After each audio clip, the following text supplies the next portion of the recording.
여러분 안녕하십니까? 오늘 제가 얘기할 것은 어떤 것을 얘기할 거냐면 여러분들이 그 자격증을 취득하는 목적은 뭐예요? 기술의 정도를 높이기 위해서 자격증을 취득한 거 아닙니까? 그리고 자격증을 딱 취득했어. 그러면 어떤 자부심이 있습니까? 나는 어떠한 자격을 갖고 있는 사람이다라는 자부심이 있잖아요. 운전면허증 빼고 제가 생각지도 않은 전기기사를 취득을 한 거예요. 그 전기기사를 뭐 알고 취득했습니까? 답만 외우다 보니까 취득을 했는데, 답을 외워서 취득을 했으면 잘 알아야 되는데 아무것도 모르는 상태예요. 백지 상태. 모르면 뭐 전기기사가 아닙니까? 근데 전기기사 딱 취득을 했으니까 나는 그래도 이제 전기기사다, 주임 기술자다, 자긍심이 딱 드는 거예요. 부산 한국전기학원에서 공부를 하고 부산서 시험 봤어요. 부산 뭐 대연동인가 거기서 시험을 보고 합격을 딱 해서 왔는데, 그러니까 고향으로 이제 금이 환영하는 거 아닙니까? 기사 하나 땄으니까. 제주도 내려와. 제주도로 내려왔는데 취업 자리가 몇 군데 생기더라고요. 신축 오픈하는 호텔에 딱 들어가서 전기기사 자격증을 가니까 선임은 당연히 제가 하겠죠. 그런데 사람 취급을 안 해주는 거예요. 거기서 공사하시는 기능사 분이 있었어. 나이는 동갑인 것 같았는데 기사가 기능사가 되고 기능사가 기사로 딱 직급을 주는 거예요. 왜? 나는 모르니까. 경력이 없으니까. 그러니까 어떻게 됩니까? 그냥 배울까요? 지금처럼 무제한 있던 시대가 아닙니다. 바로 선임할 수 있어요. 바로 선임할 수 있었어. 그러니까 어떻게 돼? 자존심 상하더라고. 12일 근무하니까 생각이 복잡해지는 거예요. 아무것도 못한다고 찬밥 신세예요. 그러니까 어떻게 돼요? 이거 안 되겠다. 안 되겠다. 그래서 생각을 고민을 하다가 이거 제주도라는 곳은 좁아서 안 되겠다. 다시 부산으로 가자. 부산에서 취업 활동을 하는데 안 되는 겁니다. 여기 찔러도 안 되고 저기 찔러도 안 되고 뭐 5만 대 서류를 넣어도 안 되는 거예요. 이제 요즘은 그 기사 무제한이라는 게 있으니까 어떻게 기능사, 즉 밑에로 들어갈 수 있잖아요. 그때는 안 받아주더라고. 자격증 딱 있으니까 주임 기술자 자격인지 해서 아예 안 받아줘요. 기능사 있는 쪽에는 기사를 안 받아줘. 잘. 이거 큰일 났다 해서 딱 생각하는데 거제도에서 공장에서 자격자 선임을 해야 되는 거야. 근데 거기는 거제도라는 것이 어떤 데입니까? 촌 아니에요, 촌. 그러니까 거기서는 생각들이 자격증만 있으면 일도 할 줄 아는 걸로 생각을 해버리는 거야. 자격증만 있으니까 일도 할 줄 아는 걸로 아는 거예요. 그래서 자격증을 팩스로 보냈더니만, 뭐 지금처럼 뭐가 있는 게 아니에요. 팩스가 있었어. 팩스로 부산서 보냈더니만 채용한다 이거야. 보기도 전에 채용한대요. 그래도 면접 보러 한번 갔죠. 거제도까지 넘어가서 공장에 가서 면접 보니까 몇 마디 물어보더라고. 다른 말을 물어보는 게 아니고 와서 근무할 수 있냐고 물어봐요. 근무할 수 있냐고? 예. 뭐 아는 걸 물어보지 않더라고. 이야, 희한지네. 88년도 12월 크리스마스 바로 넘어서 거제도로 넘어갑니다. 제가 공장에 취업을 하려고. 그래서 88년도에 제가 12월에 정식 전기안전관리자로 취업을 해서 이제 거제도 공장 가서 근무를 했는데, 뭘 압니까? 아무것도 모르잖아요. 아무것도 모르잖아요. 경력도 없잖아요. 그런데 공장의 수전 설비가 2,000kg가 넘는 수전 설비를 가지고 5개용 수전 설비를 가지고 제가 종업원도 뭐 650명 되는 공장, 대지만 해도 10,000평이 넘어요. 건물도 어마어마하게 넓어요. 자, 그 공장을 제가 이제 근무를 했단 말입니다. 자, 오늘 제가 중요한 것은 제 얘기를 하려고 하는 게 아니에요. 여러분들 전기든 기계든 뭐 소방이든 어떠한 자격을 갖고 있어. 그런데 내가 이제 잘 모르는 거예요. 모르면 여러분들도 똑같지 않습니까? 취업하려고 하면 힘들잖아요. 경력이 없으니까 힘들지. 이력서에 했는데 자격증만 했는데 경력이 없어. 그러면 상당히 이제 물어보잖아요. 여러분들한테 경력에 대해서 물어봐. 근데 사실상 조금 뭐 한 것은 뭐냐면, 여러분들이 전기기사를 갖고 현장에 취업하게 돼. 그러면 여러분만큼 아는 사람이 있냐? 면접을 보든 누구든 안에 아는 사람이 있냐? 없다고 봐야 돼요. 여러분이 나는 전기기사를 땄고 아무것도 모른다고 생각을 하지만 사실상 이 자격증 안에 내 기술이 녹아 있는 거야. 근데 꺼내지를 못하는 거지. 꺼내지를 못하는 거야.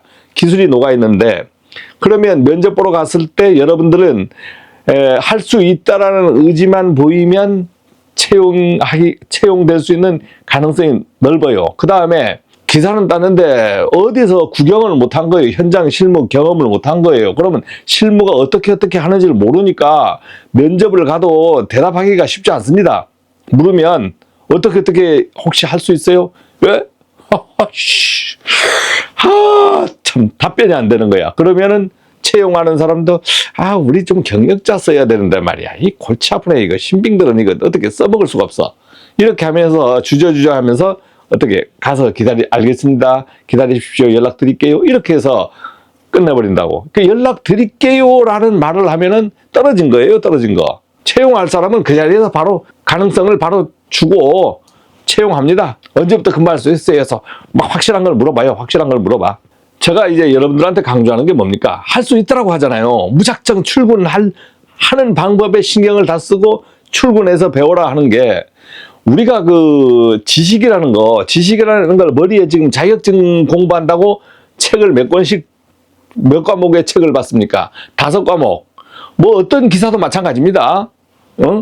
어떤 이론 법규부터 시작해서 관련 핵심 기술 과목이 있잖아요. 그러면 전기, 기계, 소방 뭐 어떤 과목이든 거의 다 5과목을 봐요.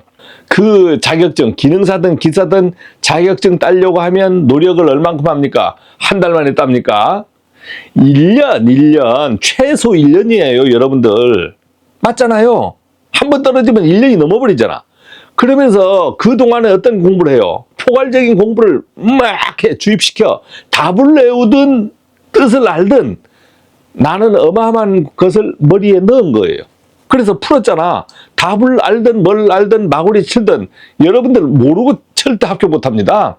답 외웠다고 뭐 그냥 합격됩니까? 답을 외우더라도 답을 맞추는 기술을 배웠으니까 합격하는 거예요. 그러면 엄청난 내용의 지식을 머리에 넣은 거야. 자, 그럼 입사했다 치자. 아무 경험이 없어 입사했다 치자. 내가 아는 게 없냐고.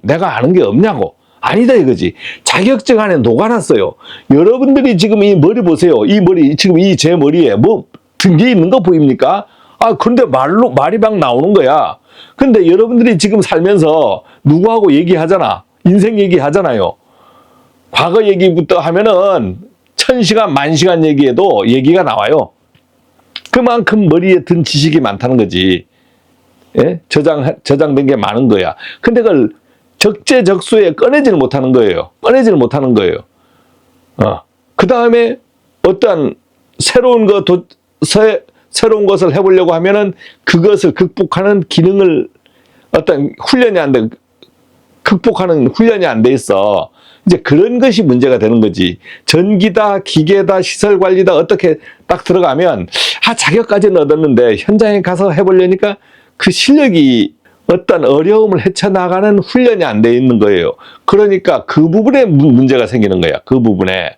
자, 그러면 내가 자격하고 이런 걸 가졌는데 현장의 설비는 어떻습니까?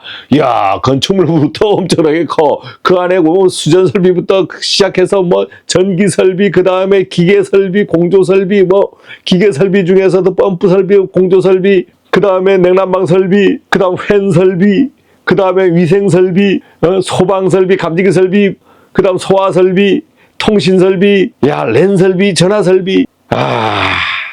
어마어마한 설비입니다. 그거 알 수 있어요? 뭐 해봤다고 알 수 있냐고. 아니, 우리가 자동차 하나 만드는데도 부품이 수만 개 들어간다, 수천 개 들어간다 하잖아요. 그러면 건물의 설비는 종류만도요, 얼마나 많은지 인계인수 리스트를 한번 받아보십시오. 뭐 볼 수가 없어. 여러분 도면 받아보십시오. 이만큼 하지 않습니까? 이만큼. 도면 볼 수 있습니까? 볼 수가 없어요. 자, 그런데 우리가 유지관리를 한단 말입니다. 유지관리를 해요. 그러면 유지관리를 어떻게 하느냐? 다 알고 근무하려고 하면은 누구도 안 되는 거야. 누구도 안 돼요. 그래서 이제 해본 경험자들은 뭐예요? 이제 유지관리하는 방법을 아는 거지. 유지관리의 방법을 아는 거예요. 그래서 여러분들이 이드라 TV를 보면서 배우려고 하는 것이 제일 중요한 게 뭐냐? 제가 저번에 정신에 대해서 한번 얘기했는데 여러분들이 배우면 이드라 TV에서 제가 뭐 자꾸 기술만 원하니까 뭐 전기하는 거, 뭐 현장 기술에 대해서 많이 얘기하지만 실제 근무하러 들어가 봐요. 건물에 근무하는 분도 있고 근무하러 들어가 봐. 실제 뭐 무슨 벤치 들고 막 현장 점검하고 이 시간이 많아요. 커피 먹고 가만히 있고 이렇게 있고 자고 점심 먹으러 갔다 오고 퇴근 뭐 그다음 노닥거리고 이 시간이 더 많아요. 여러분들 한 달을 근무한다 해보십시오. 한 달 근무하면 어느 시간이 더 많습니까? 빨빨빨 매일 일 터져서 그냥 현장 돌아다니는 게 많아요? 많을 수도 있어. 그런 현장도 있을 수가 있어요. 그래도 그것을 전체 시간하고 내 그 책상에 앉아있는 의자에 앉아있는 시간하고 전체 움직인 시간을 나눠보시면 비율이 전체적으로 움직여서 일한 시간 비율이 20%가 안 돼. 20%가 안 돼. 20%가 안 된다고. 여러분들이 만약 인터넷 보고 딴짓한 시간 그것이 50%가 돼. 50%. 그러니까 뭐예요? 그렇게 따져보면 어렵거나 급한 일이 없다는 겁니다. 어렵거나 급한 일이 없어요. 그런데 어렵거나 급한 일이 없다고 뭐 어렵거나 급한 일이 안 생기는 게 아닙니다.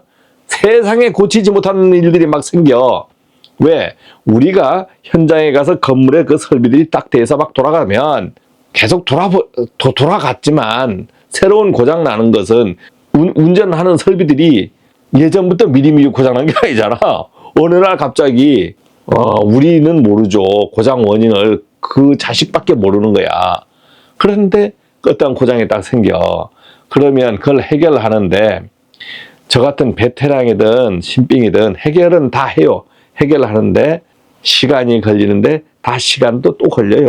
그런데 신빙들은 어떻게 경험이 없는 분들은 야 이거 큰일 났다 이러한 생각이 우선으로 하고 경험을 했던 사람들은 이거 뭐 어떻게 되겠지 하면서 그때 차근차근 확인하면서 이제 수리를 하려고 해요. 그냥 마음가짐이 경험이 있는 사람은 빨리 알아보자 빨리 하다가 보면 막 막히기도 합니다.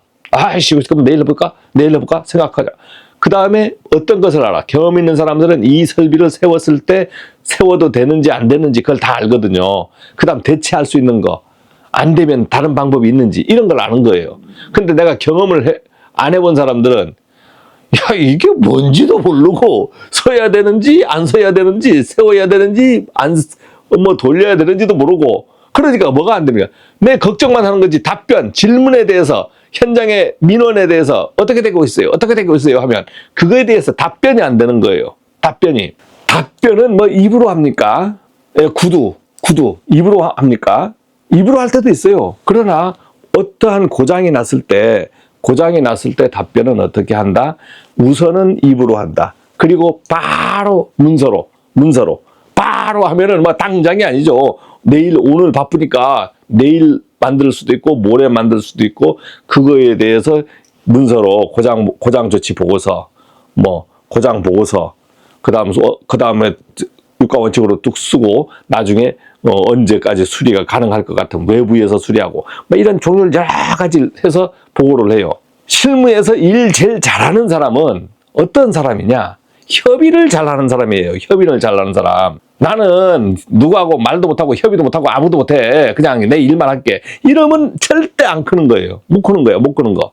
기사 자격증을 딱 가지면 어떤 생각을 합니까? 어떤 생각? 쫄로 근무하려고 해요? 아니잖아. 어떠한 위치를 갖고 근무하려고 해요. 그러면 어떻게 해요? 자기가 노력을 해서 문서부터 어떻게 하는지, 그 다음에 전반적인 관리는 어떻게 하는지, 이런 것을 익혀가는 겁니다. 그래서 시설 관리는 기능적, 기술적인 일보다도 행정적인 일을 진짜 잘해야 돼요. 행정적, 즉 협의를 잘해야 돼. 내가 건물주가 아니잖아요. 내가 건물주거나 내가 그 건물의 책임자면 제가 이 말을 걱정을 하겠어요? 시키면 되잖아. 전기기사 뽑고 기계기사 뽑고 그 다음 조지고 그렇게 하면 되잖아요. 근데 나는 그 위치가 아니야. 관리소장이 되든 관리과장이 되든 관리팀장이 되든 관리주임이 되든 대리가 되든 내가 어떻게 어느 정도 위치에서 컨트롤하는 사람이 되는 거지. 컨트롤하면서 어떠한 설비를 컨트롤하고 어떠한 분야 어떠한 분야를 컨트롤하면서 흔히 말하는 고객을 위해서 일을 하는 사람이야. 일을 하는 사람이야. 이제 시설 관리라는 걸 뭔지는 알아. 근데 모든 사람이 기본적인 생각을 어떻게 해? 뭔가 가서 고치고 이런 것에 초점을 맞추다 보니까 내 실력이 그것이 안 되니까 실력이 없다라고 판단해버리고 입사에도 주저하고 자격증은 땄는데 계속 고민을 하는 거예요. 계속 고민을 하는 거예요. 자, 그래서 그러면 해결책이 어떻게 됩니까? 해결책. 여러분들은요. 그래서 내가 맨날 마음만 확실히 확고히 갖고 있으면 실무에 가서 일하는데 큰 문제가 없다. 가서 해결하시라. 이렇게 얘기하는 거예요. 그러면 가서 해결하면 말이야 들어가서 가만히 있으면 됩니까? 오늘부터 내가 자격증을 갖고 현장에 취업을 아직 안 해본 사람은 어떻게 됩니까? 여기저기 자꾸 들어보려고 하고 알아보려고 하고 궁금한 건 자꾸 어디서 찾아보려고 하고 그런데 찾아보면 네이버 같은 데서는 그냥 찾아봐. 글자로만 이렇게 써져 있어. 사진으로만 돼 있어. 야, 갑갑하거든요. 이 갑갑한 거야, 이게. 어디에 또 현장에 들어가서 막 전기실 빌딩에 들어가서 여러분들 들어가서 가르쳐 달라고 해보십시오. 귀찮아서. 어떤 모르는 소름이, 이거 제한구역에 들어온다고. 안 되는 거야, 그게. 잘 안 돼요. 저도 안 됐어요. 저도 안 됐어.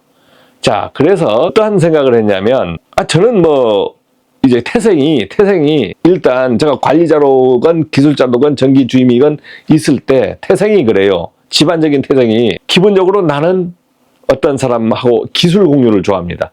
그래서 직원들이 있으면 막 가르쳐 주는 거예요.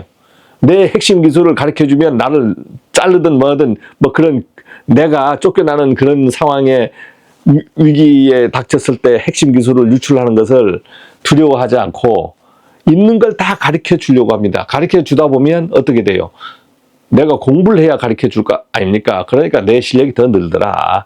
그리고 받은 사람은 따라오지 못해요. 따라오지 못하는 거야. 그 다음에 제가 이제 실무에 대해서 쭉쭉쭉쭉 얘기하면 댓글도 다시는 분도 있고 현장에 지금 현재 관련 법령에서 직무고시다 아니면 기계유지관이다 막 장비를 구입해야 된다. 법적 장비를 구입해야 되고 어쩌고 막 해서 이 딜레마에 빠지는 거야. 이게 해야 되는지 말아야 되는지 딜레마에 막 빠지는 거예요. 여러분들 그 현장에 근무하면 법적 장비다, 법적 무슨 거다, 아니면 필수 공구다, 필수 장비다 막 하지만 그런 거 법이라는 것에 정해진 것은 이러한 것이 필요하다 해서 정리해 놓은 하나의 기준서 기준서. 그것을 다 내가 보유할 수가 없어요.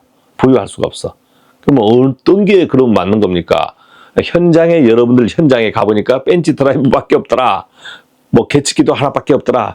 이게 기준입니다. 이게 일단 기준이에요. 그 다음에 여러분들이 일을 하면서 현장에 맞게 우리 현장에 해보니까 이게 필요한 거예요. 보니까 없어. 그러면 하나 더 사시면 되는 거예요. 하나 더 사시면 돼. 불필요한 건 안 사면 제일 좋습니다.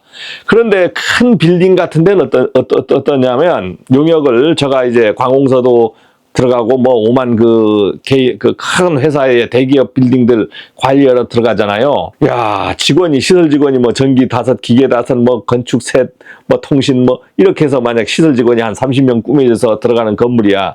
10,000평, 20,000평, 30,000평 이런 수준의 건물에 들어가요. 그럼 그게 1급 건물입니다. 여러분들이 평수로 한 30,000평 이하 되면 1급, 10,000에서 30,000평으로 치면은 그 정도 범위면 1급 대상물 건물이 돼. 그러면 그런 건물에는 공구가 얼만큼 들어가냐면 공기구라 그래요. 그래서 고소 작업 때부터 출발해가지고 높은 고소 작업 때부터 출발해서 5만 공구가 다 있어.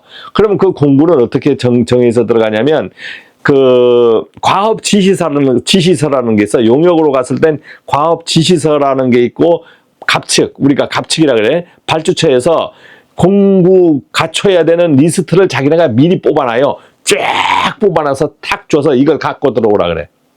이걸 갖고 들어와라. 근데 우리 현장에 있는 사람들 보면 쓸 수 있는 게 쓰지 못하는 공구가 몇 개냐? 80%가 넘어요. 80%가 넘어. 안 쓰는 공구가 80%가 넘다고. 근데 그걸 갖고 들어오라 그래. 깍소리도 못하고 갖고 들어가요. 그래서 실제 해보면 한 200~300만 원어치만 사면 될 것 같은데 아니면 한 500만 원 이하면 일단은 쓸만한 공구 다 구입하고 필요한 때 적재적소에서 구입하면 되는데 어떻게 구입하냐면 들어가면 청소 빼고 청소 빼고 시설 공부만 해도 한 5천만 원의 지가 들어가요. 5천만 원. 그러면 그 돈이 들어갔어. 그러면 뭐 사실은 막 싸게 구하려고 하지. 용역회사 같은 데서는 싸게 구하려고 해. 그런데 이제 또 공구 전문으로 뭐 그런데 공구 전문 회사하고 딱 납품해서 싸구려 품으로도 막 해서 갖춰서 들어옵니다.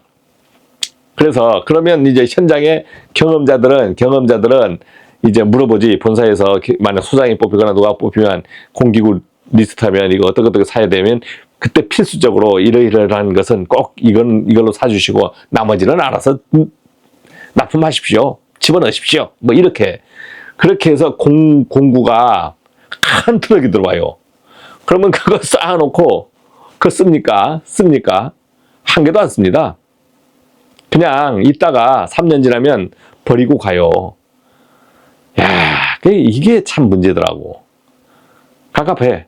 그 갑질에 대해서 그냥 지금은 뭐 무슨 세상이 바뀌어가지고 뭐 공무직이니 뭐니 하면서 조금 덜 할 거예요 이제는.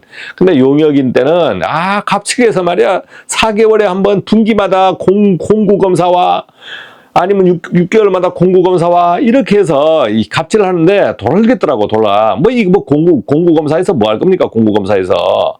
공구가 일하냐고 사람이 일하는데 매일 공구 이 기능직들이 말이야 막 이 공구 검사하러 오는 거야. 폐 죽이지도 못하고. 야, 이거 가불이라는 게 이렇게 세상에 더러운 거야, 이게. 지금 이들의 TV에서 어떤 걸 가고 있어요. 막 공구 사용에 대해서도 설명 가겠죠. 그러나 여러분들이 혹시 답답한 것은 있어요. 야, 이들에서 말이야. 빨리 내가 아는 걸 막 방영해주면 좋은데. 너무 광범위하잖아요. 요거 하나만 해도 어마어마한 광범위한 건데, 그걸 제가 이제 영상 찍고 편집하고 업로드까지 하려고 하면 이게 끝이 없는 거예요. 끝이 없는 거. 그러니까 저도 하나하나 차근차근 해줄 수밖에 없는 거야. 그러니까 여러분도 마찬가지 내 기술을 어느 정도를 알고 현장 근무할 것이냐. 혹시 몇 개 알아. 그러면 안검한 습득을 잘 해놓고 면접을 보거나 아니면 운영할 때 그것을 활용하시면 돼요. 그것을 활용하시면 되고, 그리고 이제 내가 좀 관리자로 좀 커가야 되겠다. 대리, 팀장, 아니면 과장, 부장, 현장 책임자, 뭐 이렇게 해서 가겠다 했을 때는 이젠 기술을 어떻게 익혀야 된다. 전반적인 기술을 자꾸 익히려고 해야 돼. 즉 전반적인 행정기술, 실무기술, 업무 처리 기술, 그 다음에 조직관리 기술, 조직관리. 이제 이런 걸 다 하려고 해야 돼요. 자, 그런데 조직관리가 쉽지 않죠. 사람끼리 사람끼리 상대하는 거잖아요. 그럼 어떻게 됩니까? 맨날 싸우는 거야. 맨날 싸워요. 그러면 뭐 양 선생님은 뭐 소장하고 하니까 안 싸우고 잘 했습니까? 아니죠. 저도 사람인지라 열받을 때 있고, 엎을 때 있고, 열받으면요, 다 때려 부술 때도 있고, 그래 했어요. 그래 했는데, 변은 익을수록 고개 숙인다 했는데, 이제 점점 경력이 경륜으로 변하다 보니까 지금은 어떻게 합니까? 직원들이 뭐 오만 짓을 해도 눈 하나 깜짝을 안 해요. 그 다음에 어떤 뒷돈이 생긴다. 안 먹어. 다 베풀어요. 이런 말을 한번 해보겠습니다. 제가 이제 얼마 전에 포상을 받았어요. 그래서 제가 이제 50만 원 포상을 받았어. 개인 포상. 근데 제가 10원도 안 가졌어요. 포상 상장만 갖고 10원도 안 가졌어. 그걸 싹 직원한테 n분의 1로 해서 봉투에 담아서 다 나눠줬어요. 그건 내가 잘한 것 같지만 사실은 직원들이 도와주니까 잘한 거다 이거지. 저는 명예만 갖고 직원들한테 싹 뿌려줬습니다. 지금은 그 정도의 경지까지 왔다 이거지. 그 정도 경지까지. 누가 돈 안 좋아합니까? 근데 지금은 이제 경제적인 여유도 있고 하니까 뭐 많이 삽니다. 많이 사요. 그래서 오늘은 이제 여러분들은 실무에 대해서 쭉 얘기를 이제 어떠한 실무에 대해서 들어올 때 어떠한 마음을 가져야 되느냐 하면은 나는 오늘부터 차근차근 배워가겠다는 이런 마음을 가지십시오. 이런 마음을 가지시면 조금 편합니다. 모르는 게 죄가 아니잖아요. 다 알 수 없는 것이 현실이 돼 이거지. 현실. 모르는 게 죄가 아니고 다 알 수 없는 것이 현실이야. 그럼 문제가 발생하면 그때부터 해결해 나가시면 돼. 여러분들이 지금 살고 있잖아. 근데 매일 터지는 문제, 돈 문제, 사기 문제, 뭐 어떠한 뭐 취업 문제, 뭐 자식 문제, 뭐 어떤 문제들이 뭐 막 생기잖아요. 그다음 병 걸리는 문제. 누가 뭐 감기 설사 뭐 무슨 저 같은 경우에 심장병 뭐 이런 거 걸리고 싶어서 걸렸어요. 수년 전 디스크 터져가지고 한 2년을 고생했어요. 2년. 그거 터지고 싶어서 터졌냐고 모르잖아요. 그때 터질 때마다 어떻게 됩니까? 그때 새로운 방법으로 해결을 해 나가는 거 아닙니까? 근데 고치는데도 얼마나 오래 걸렸다 했어요. 오래 걸렸잖아요. 디스크 터진데 2년을 개고생했지만 지금도 다 못 고쳤어요. 근데 임시 방편으로 심근경색으로 쓰러졌는데 지금은 어때? 인조 스프링을 3개씩이나 받고 살고 있고 여러분들한테 지금 말을 하고 있지 않습니까? 언제 또 큰일이 날지는 모르지만 이것처럼 인생사례가 쉽지 않다는 거예요. 인생사례가 저 양 선생 보니까 저 평탄한 순탄하고 한 것 같지만 안 그렇다 이거지. 저한테도 아픔이 있고 마음적인 아픔도 있고 지금도 온몸이 지금 병자야. 그렇지만 어떻게 해요? 의지 갖고 사는 겁니다. 의지 갖고.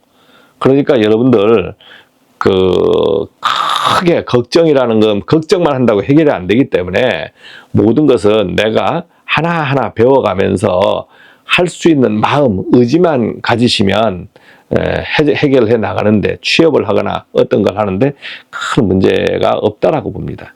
그래서 여러분들 오늘은 여러분들 마음가짐을 다시 한번 마음가짐이 준비돼야 이디라 TV 강의를 보든 실무 강의를 보든 이게 되지. 그렇지 않으면 조급증에 걸린단 말입니다. 조급증에 걸려요. 그래서 조급하지 않도록 우리가 한번 저하고 여러분하고 마음을 한번 맞춰보는 시간이 되었으면 합니다. 고맙습니다.